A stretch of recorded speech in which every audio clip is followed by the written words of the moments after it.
بخیر.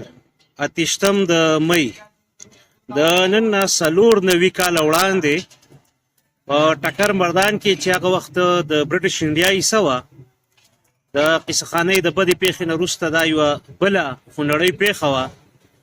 په ټکر کې انګریزانو یا د انګریزانو عاملانو خدایي خدمتګار ګرفتارول.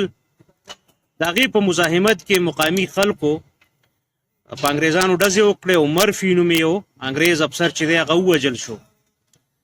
او بیا په ریټیلیشن کې یا د دې په جواب کې انګریزانو بې درېغه په دغه سیمه کې د پښتنو خدایي خدمتګارو قتل یعنې ډېرې په شهادت ورسول. د یوې اندازې مطابق 80 کسان چې دي نو دا په حق ورسېده او 150 خدایي خدمتګار چې دي نو هغه زخمیان شو.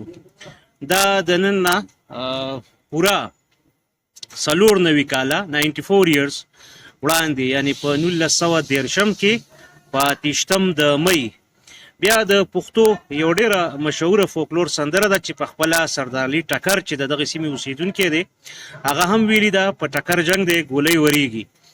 نو دا یوه تاریخي پیښه ده. د نن ورځې په مناسبت سره غوښته مې لنډ شانې دا حساب کتاب یا د دغې ورځې دغه لنډ مختصر تاریخ تاسو ته مخامخ کېدم. دې دوران کې زه بهر ناست یم نو ماشي مچان هم دي، هغې دپاره بخښنه غواړم. شریکولو مننه.